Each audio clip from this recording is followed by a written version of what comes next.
సదాశివసమారంభాం శంకరాచార్యమధ్యమాం అస్మదాచార్యపర్యంతాం వందే గురుపరంపరాం. హరి ఓం శ్రీ గురుభ్యో నమః. హరి ఓం. మనం తైత్రీయోపనిషత్తులో శిక్షావల్లి పూర్తి చేసుకున్నాం.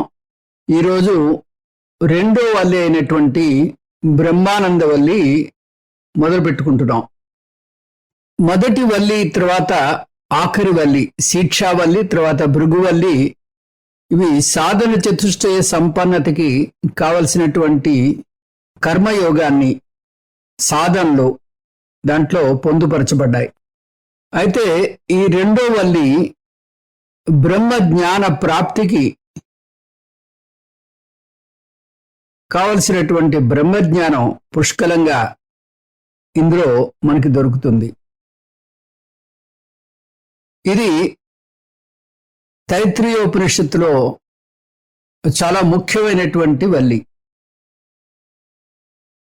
ఈ అధ్యాయానికి 3 పేర్లు ఉన్నాయి: బ్రహ్మవల్లి, ఆనందవల్లి, బ్రహ్మానందవల్లి. ఇది బ్రహ్మ అనే పదంతో మొదలైంది కాబట్టి బ్రహ్మవల్లి అంటారు. మొదటి వల్లి శిక్షామ్యాఖ్యాస్యామః అని చెప్పుకున్నాం కాబట్టి శిక్షావల్లి అయింది.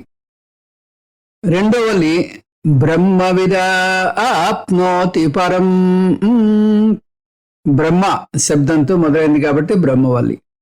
మూడోది భృగుర్వై వారుణి, భృగు శబ్దంతో మొదలైంది కాబట్టి భృగువల్లి.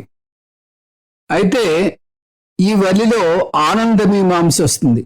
ఆనందం అంటే ఏమిటి అని ఆనందానికి ఒక నిర్వచనం ఇవ్వబడుతుంది. ఆనందం అంటే ఏంటో మనకి తెలియజేయబడుతుంది. కాబట్టి దీన్ని ఆనందవల్లి అని కూడా అంటారు.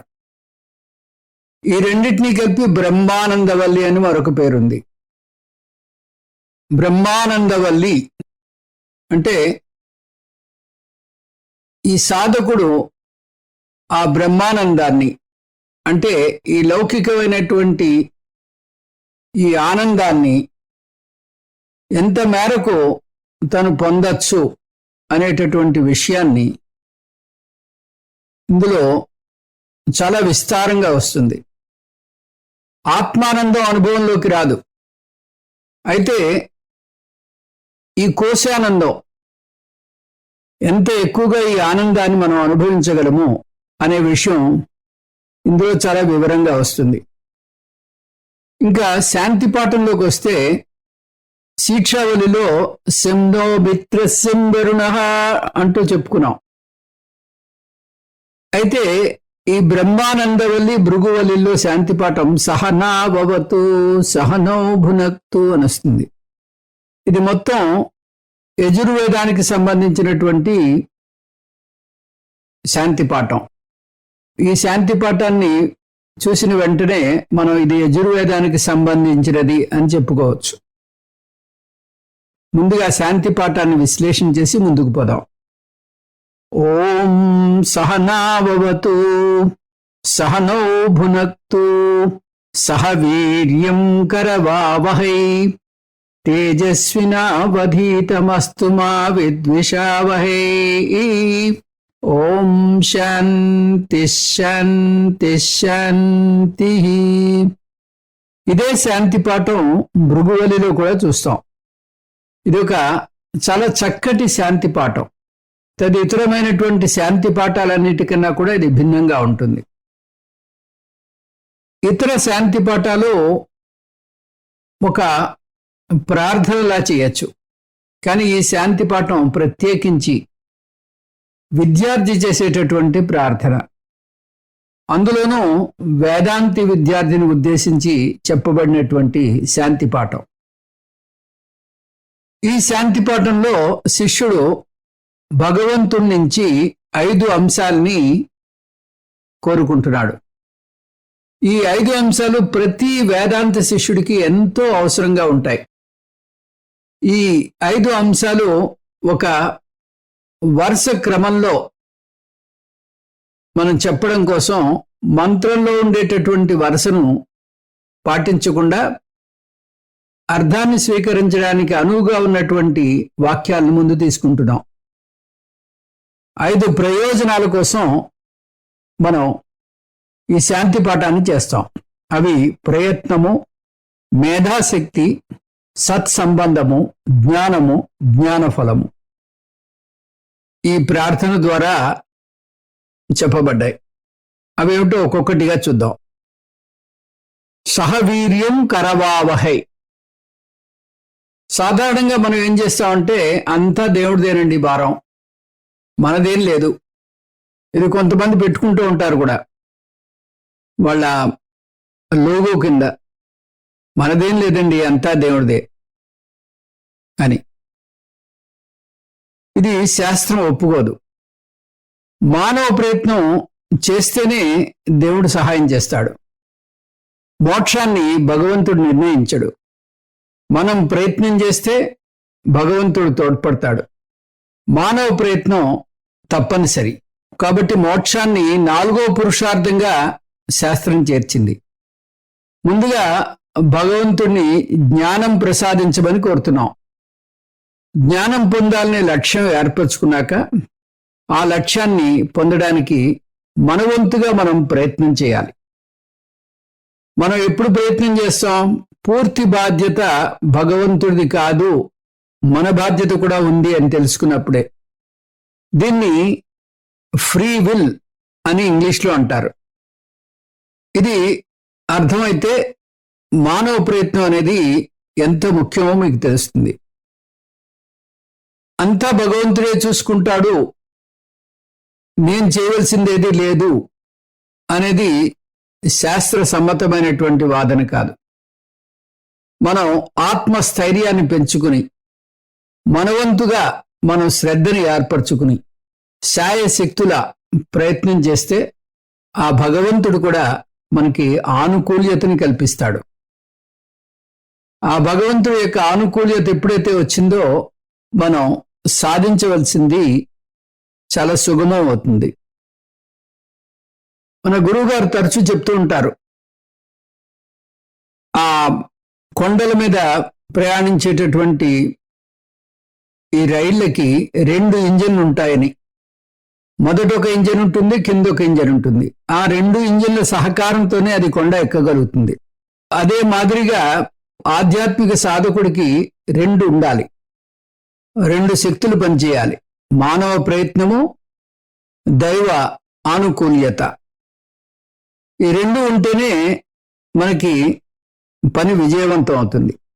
అందుకని ఉపనిషత్తు మొదలుపెట్టే ముందు ఆ దైవం యొక్క ప్రసన్నత కోసం, ఆ దైవం యొక్క ఆనుకూల్యత కోసం మనం ఆ భగవంతుణ్ణి వేడుకుంటూ శాంతి పాఠం చెప్పుకుంటాం.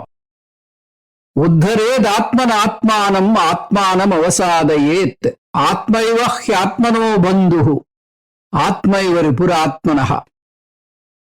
నిన్ను నువ్వు ఉద్ధరించుకోవాలి. నీకు నువ్వే శత్రువు, నీకు నువ్వే మిత్రుడివి.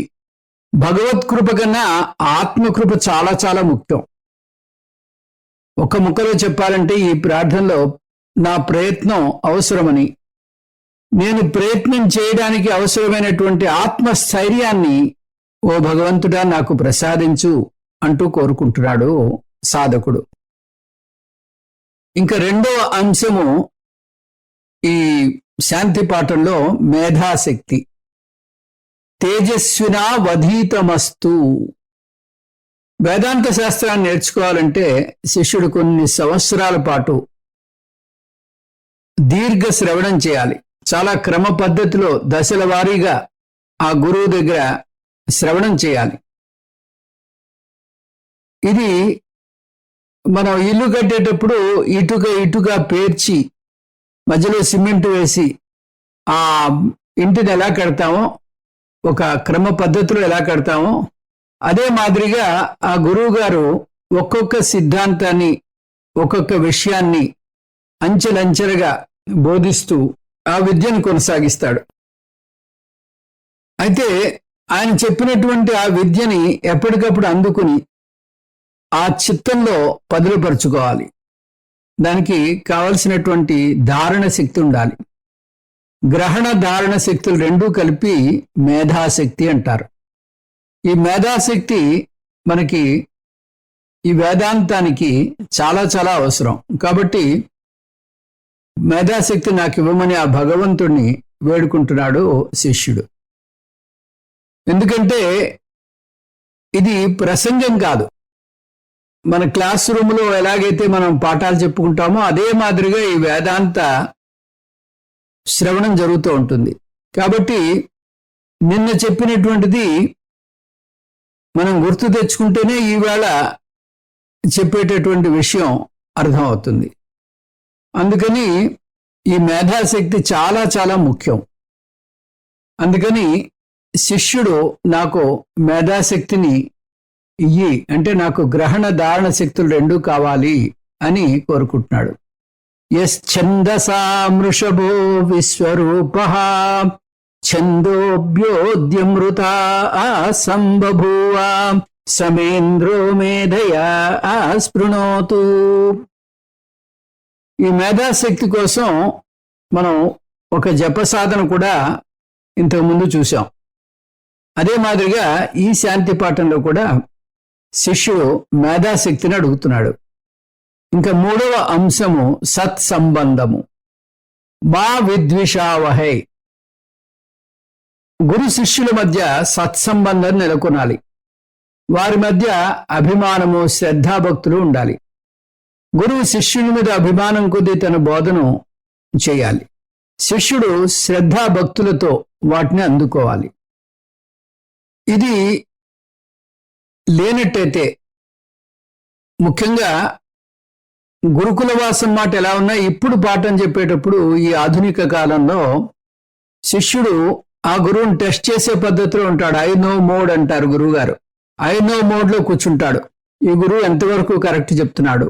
ఈ విధమైనటువంటి ఆ డౌటింగ్ మైండ్తో కానీ ఆ సంశయాత్మకమైనటువంటి మనసుతో కూర్చున్నట్టయితే మీకు వేదాంత బోధ ఒక్క ముక్క కూడా అర్థం కాదు.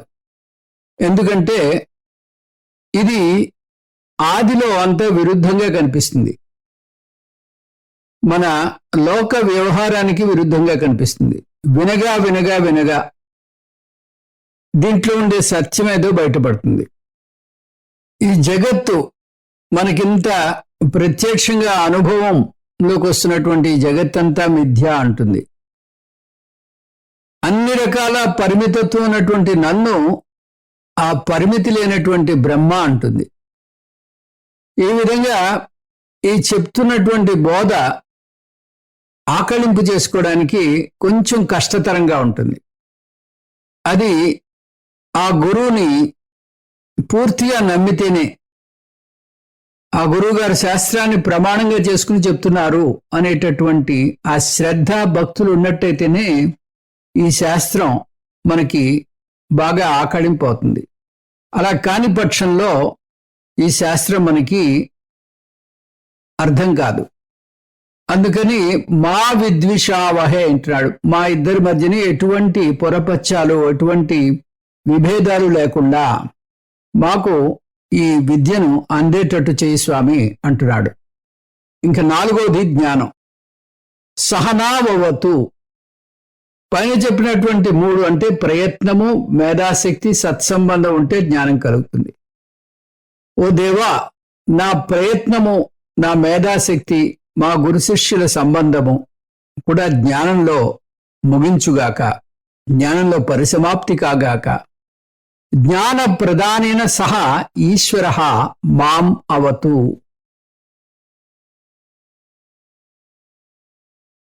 ఇంకా ఐదోది జ్ఞాన ఫలం. సహనౌ భునక్తు. ఈ జ్ఞానం పొందేది కేవలం జ్ఞానం నేర్చుకోవడానికి కాదు, అది నా జీవితాన్ని మార్చాలి. ఈ జ్ఞానం వల్ల నా జీవితం సుగమం కావాలి. జ్ఞానం పొందినట్టయితే సమబుద్ధి ఏర్పడుతుంది. అప్పుడు ప్రారంభం వేసేటటువంటి కొరడా దెబ్బలు తట్టుకునేటటువంటి సామర్థ్యం నాకు ఏర్పడుతుంది. అప్పుడు కష్ట సుఖాలకి చెలించినటువంటి ఆ గుండె ధైర్యం సంతరించుకుంటాను. ఆ విధంగా జ్ఞానఫలం అంటే సమత్వము సమదృష్టి ఏర్పడ్డాం. జ్ఞానం పొందాక కూడా జ్ఞానఫలాన్ని అనుభవించకుండా అడ్డుపడేవి ఎన్నో ఉంటాయి. అవి రాగద్వేషాలు, అరిషడ్వర్గాలు అంటే కామ క్రోధ లోభ మద మాత్సర్యాలు. ఇవన్నీ కూడా మన్ని ఆ జ్ఞానం ఇచ్చేటటువంటి జ్ఞాన ఫలాన్ని అందుకోకుండా చేస్తాయి. అహంకారం, ఇవన్నీ కూడా కషాయము అంటుంది శాస్త్రం. ఈ కషాయం మన్ని వేదాంతం ఇచ్చేటటువంటి ఆ జ్ఞాన ఫలాన్ని అందుకోకుండా ఉండడానికి ఒక అడ్డంకిలాగా ఉంటుంది. దీన్ని మనం పోగొట్టుకోవాలి అంటే నిధిధ్యాసనం చేయాలి, జ్ఞాన నిష్ట ఏర్పడాలి.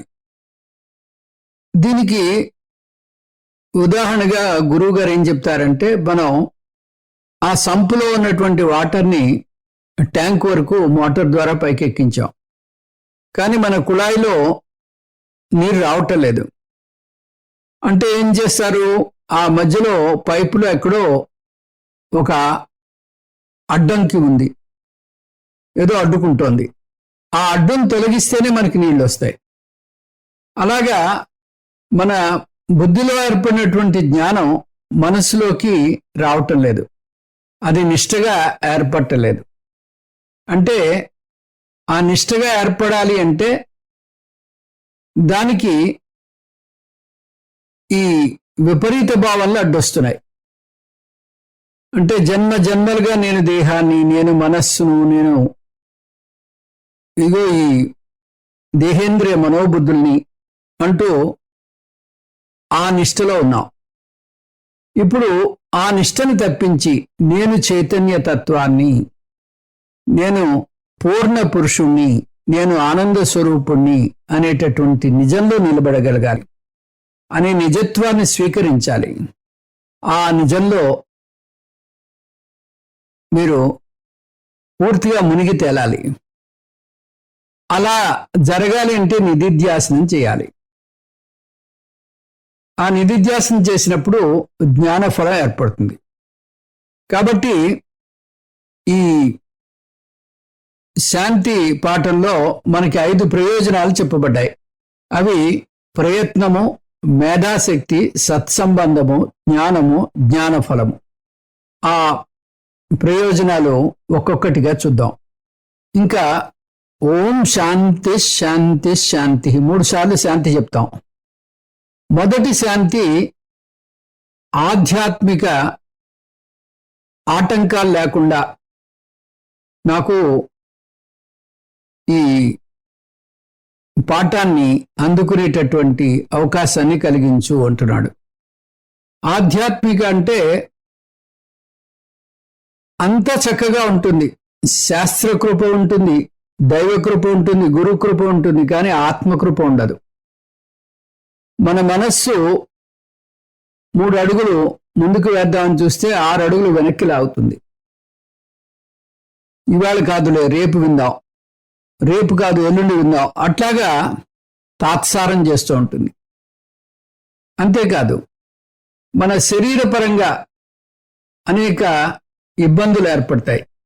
ఇటువంటి ఇబ్బందులన్నీ తొలగించి నాకు ఈ ఆత్మవిద్యని అందుకోవడానికి వాతావరణాన్ని కలుగజేయమంటూ ఈ శాంతి. ఇంకా రెండో శాంతి ఆది భౌతిక ఆటంకాలు లేకుండా చేయమంటూ ప్రార్థన. ఆది భౌతిక అంటే మన పరిసరాల నుంచి, మన పక్కవారి నుంచి, మన తోటి జీవరాశుల నుంచి ఎటువంటి ఆటంకాలు కలగకుండుగాక అని ప్రార్థన. ఆది దైవిక. ఆది దైవిక అంటే తుఫాను, వాతావరణంలో వచ్చేటటువంటి మార్పులు, ప్రకృతి వైపరీత్యాలు, ఇటువంటివన్నీ కూడా మనకి అనేక రకాలైనటువంటి ఇబ్బందులు కలుగజేస్తాయి, ఆటంకాలని కలుగజేస్తాయి. అందుకని ఇటువంటి ఆటంకాలు కలుగకుండా నాకు ఈ వేద విద్యని, ఈ ఆత్మ విద్యని నిరాఘాటంగా, నిర్విరామంగా కొనసాగేటట్టు చేయమని ప్రార్థిస్తున్నాడు ఆ శిష్యుడు. ఈ విధంగా 3 రకాలైనటువంటి తాపత్రయాలు లేకుండా ఉండాలని శాంతి శాంతి శాంతి అని కోరడం జరిగింది.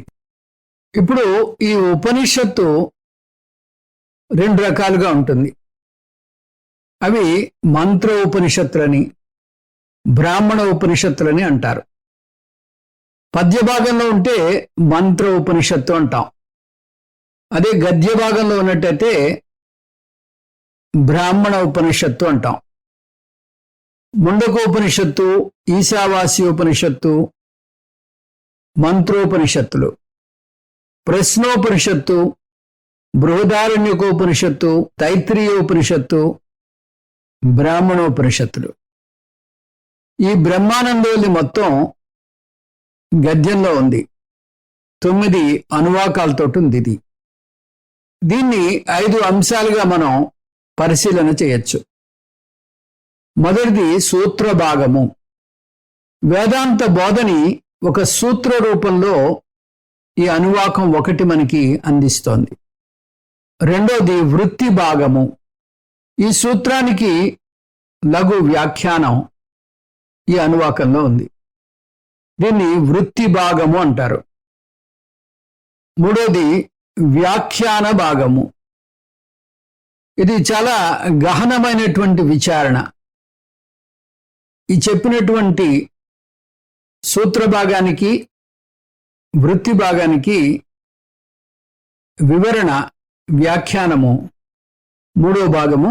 ఇది 1, 5, 8 అనువాకాల్లో విస్తారంగా వస్తుంది.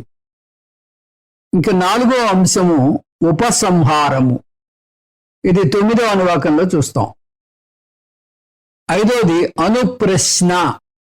6, 7 అనువాకాల్లో వస్తుంది. అనుప్రశ్న అంటే ఈ శాస్త్రం నేర్చుకునేటప్పుడు ఆ శాస్త్రానికి సంబంధించినటువంటి సందేహాల్ని అనుప్రశ్నలు అంటారు. ఈ అనుప్రశ్నలు 6, 7 అనువాకాల్లో వస్తాయి. వాటి సమాధానాలు కూడా వస్తాయి. ఈ విధంగా మనం ఈ బ్రహ్మానందవల్లిని అర్థం చేసుకోవచ్చు. అయితే ఈ విస్తారమైనటువంటి వివరణలో మనకి ఆనందమీమాంస అని వస్తుంది. అది కూడా అందులో భాగమే. ఇప్పుడు మనం అనువాకం 1లో ప్రవేశిద్దాం.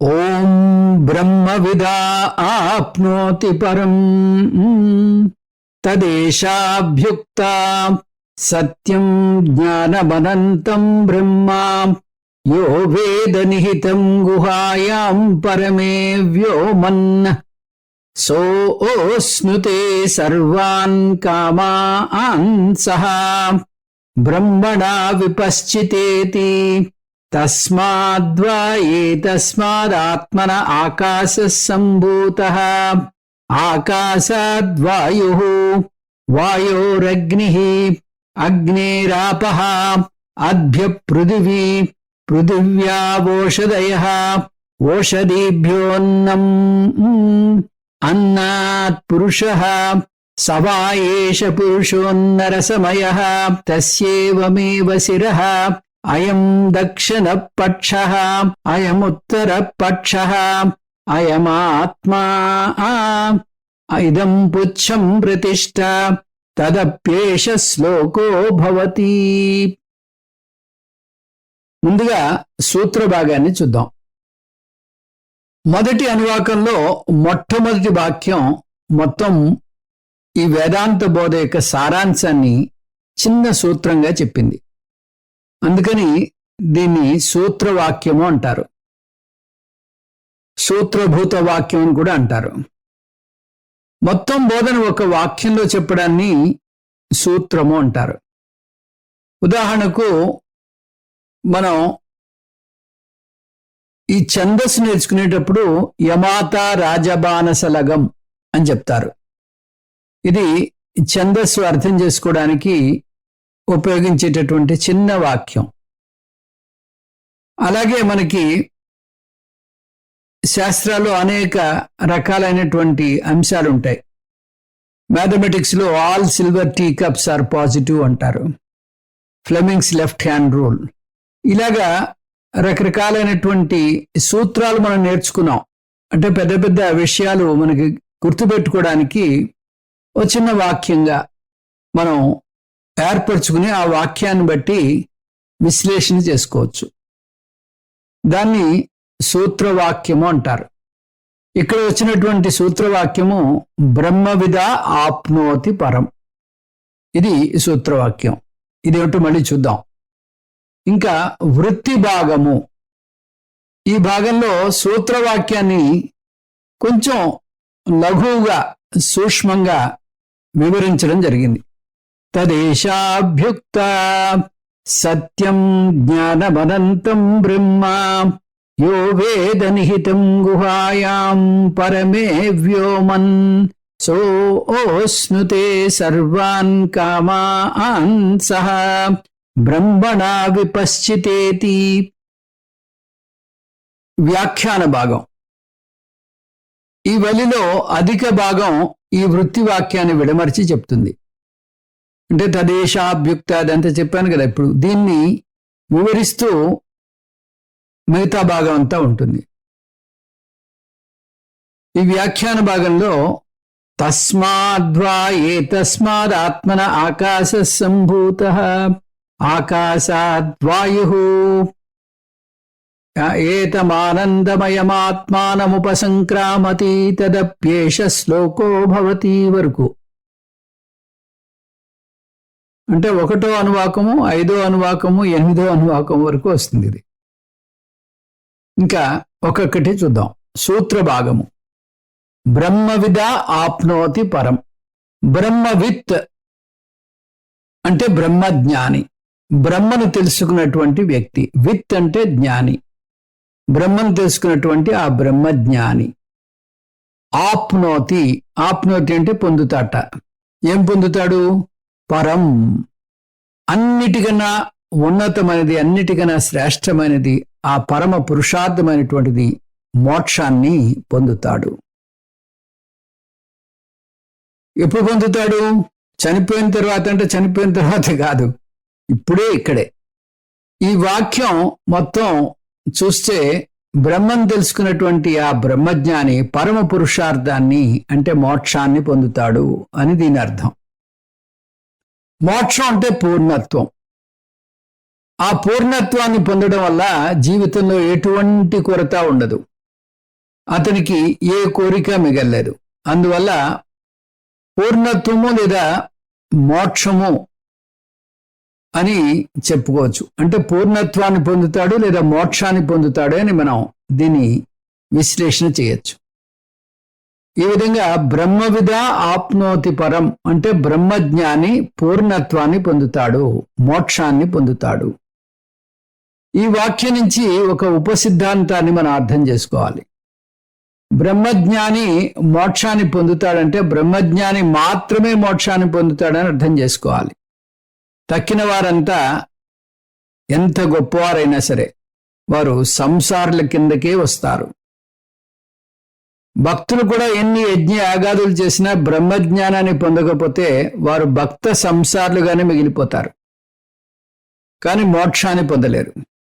అలాగే ఉపాసకులు ఎంత గొప్ప ఉపాసకుడైనా, ఎంత దివ్య శక్తులైనా, ఎంత సిద్ధులు సంపాదించినా, ఇష్టదేవత మీద ఉపాసన చేసి సిద్ధులెన్నో పొంది ఉండొచ్చు, కానీ బ్రహ్మజ్ఞానం మాత్రం పొందనట్టయితే అతడు ఉపాసక సంసారిగానే మిగిలిపోతాడు.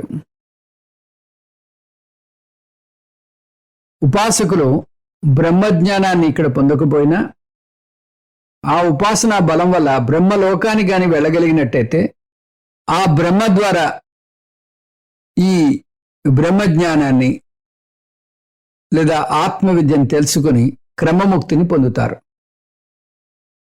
అటువంటి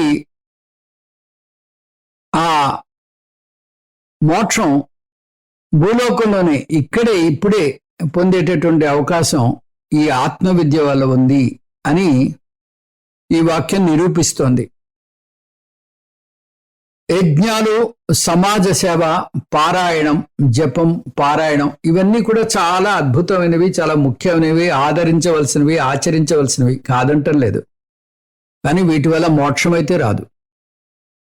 ఇవి చిత్తశుద్ధిని మాత్రమే కలుగు చేస్తాయి. అలాగే ఉపాసన మోక్షాన్ని ఇవ్వదు, సాక్షాత్తుగా మోక్షాన్ని ఇవ్వదు. జ్ఞాన యోగ్యతా ప్రాప్తి, చిత్త ఏకాగ్రత, చిత్తశుద్ధి మాత్రమే కలుగుతాయి వీటి వల్ల.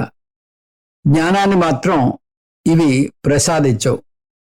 జ్ఞానాత్ ఏవతు కైవల్యం, జ్ఞానం వల్ల మాత్రమే కైవల్యం మనకి వస్తుంది. జ్ఞానం వల్లనే మోక్షాన్ని పొందుతారు అనే శాస్త్రం నొక్కి వక్కాణిస్తోంది. ఈ సూత్ర వాక్యం మనలో 3 సందేహాలు చోటు చేసుకునేందుకు తోడ్పడుతుంది.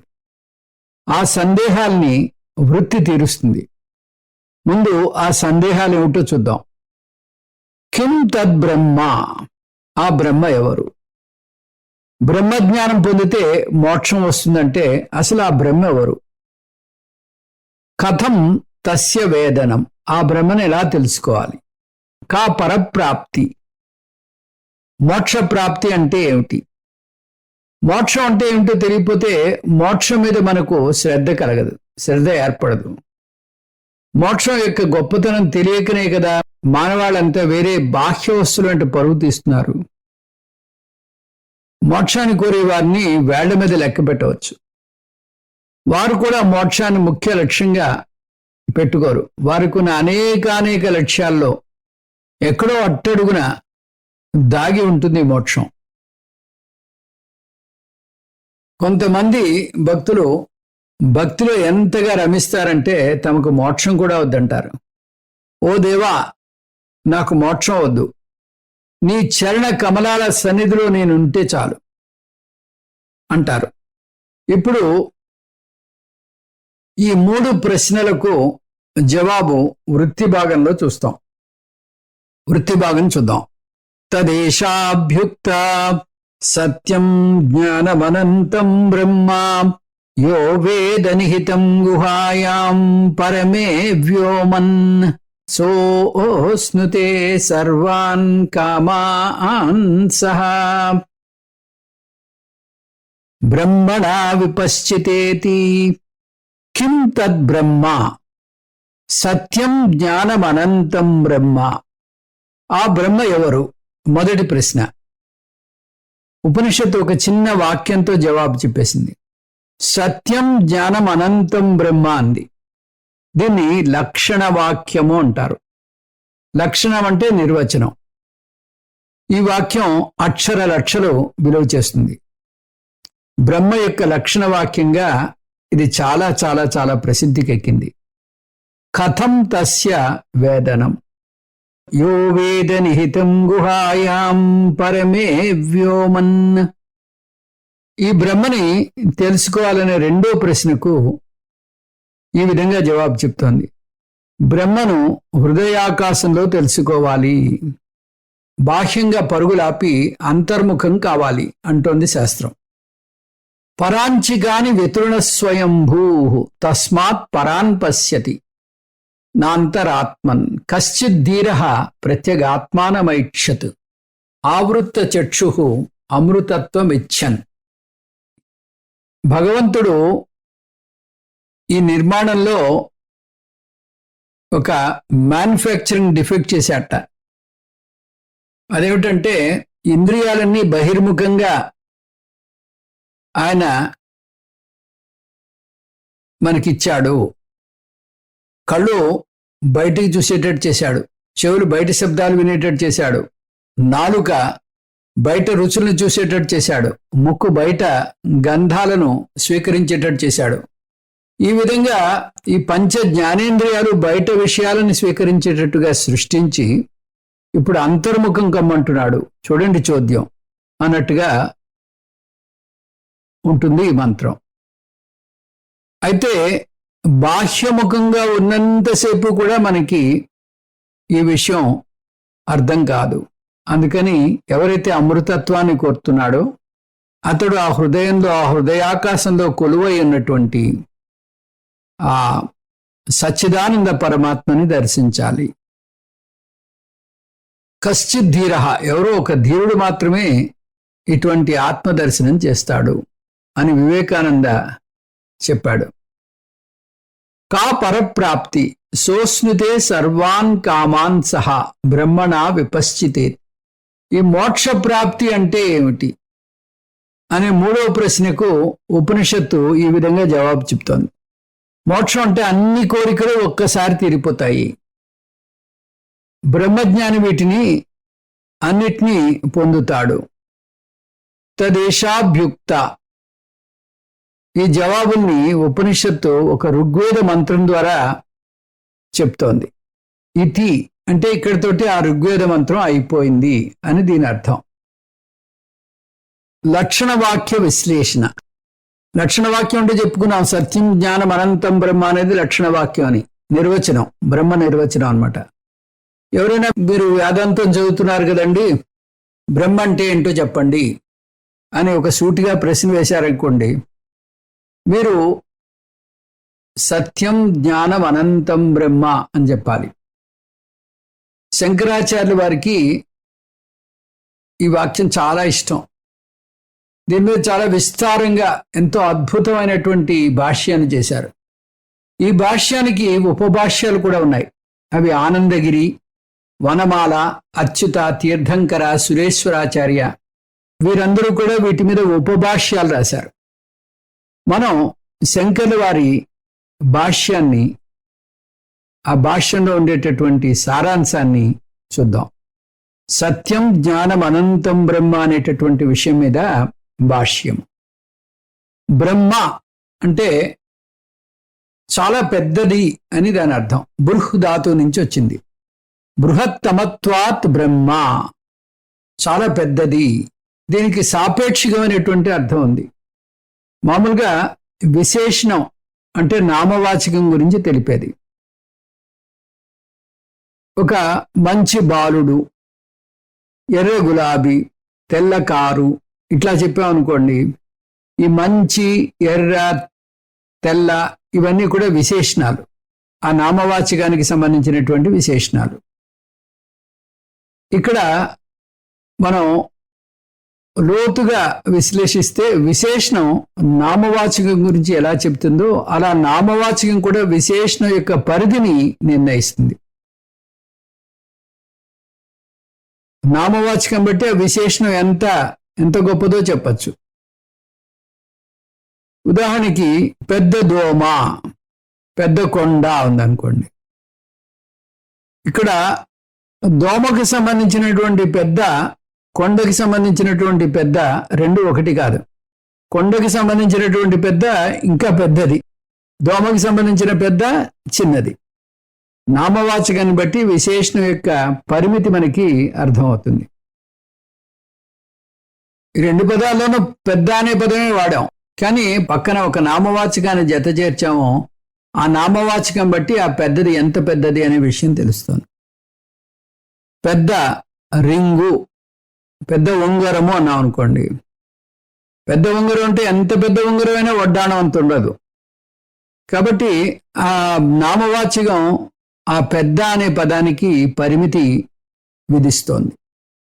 ఇక్కడ బ్రహ్మ అనేది ఎంత పెద్దదో చెప్పడానికి దాని పక్కన నామవాచకం లేదు. కాబట్టి విశేషణంతో కొలవలేనంత పెద్దది, ఏ విశేషణంతో కొలవలేనంత పెద్దది ఇది అని చెప్పడం అనమాట.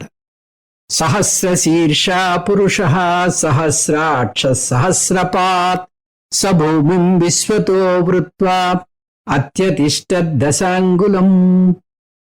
ఈ భూమి మొత్తం అంతా చుట్టినా కూడా దానికన్నా ఇంకా 10 అంగుళాలు ఎక్కువ ఉంది అంటోంది ఆ బ్రహ్మ గురించి. సభూమిం విశ్వతో వృత్వా అత్యతిష్ట దశాంగులం. భూమి అంతా చుట్టేసేయండి, చుట్టేసినా కూడా ఇంకా 10 అంగుళాలు. మీరు ఏది చెప్పుకునే దానికన్నా ఇంకొక 10 అంగుళాలు ఎక్కువ. ఇదనమాట బ్రహ్మ అంటే.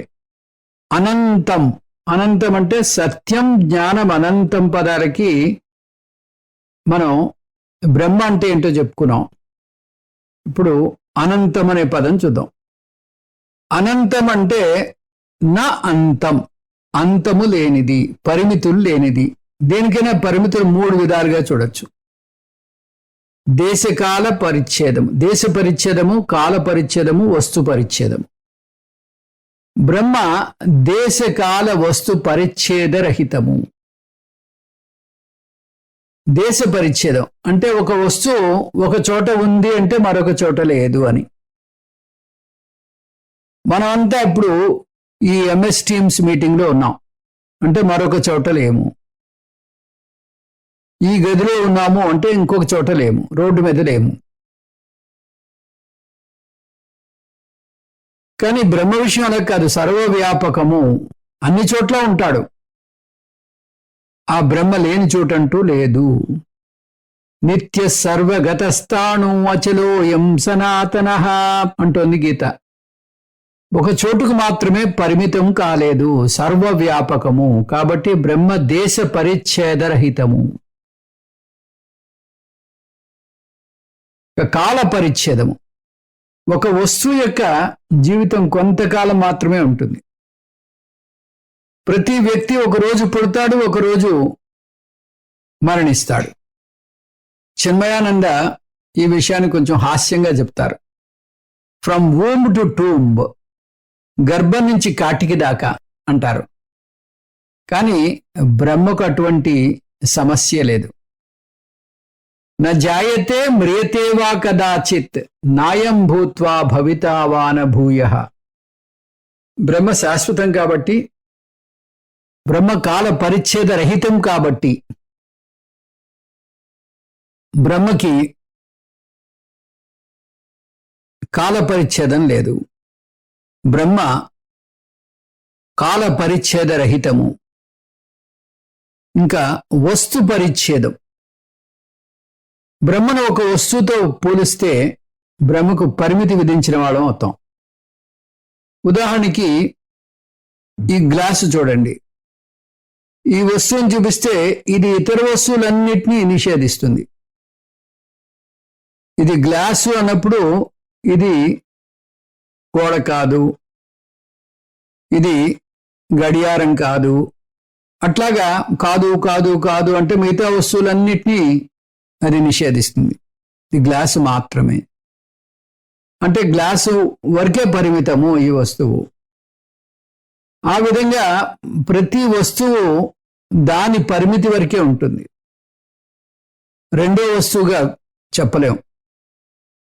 కానీ ఇక్కడ బ్రహ్మ ఒక వస్తువు కాదు, ఇది తప్పితే మరొకటి లేదు. ఏకమేవా అద్వితీయం, బ్రహ్మ కాకుండా రెండో వస్తువు లేదు. బ్రహ్మను అద్వయం బ్రహ్మ అంటారు. కాబట్టి బ్రహ్మ వస్తు పరిచ్ఛేదరహితము. అందుకని బ్రహ్మ దేశ పరిచ్ఛేదరహితము, వస్తు పరిచ్ఛేదరహితము, కాల పరిచ్ఛేదరహితము. అంటే బ్రహ్మ ఏకము, నిత్యము, సారము, సత్యము. ఈ విధంగా బ్రహ్మ అనంతము. అనంతము అనే పదానికి అర్థం ఇది. అనంతం అంటే దేశకాల వస్తు పరిచ్ఛేదరహితం బ్రహ్మ.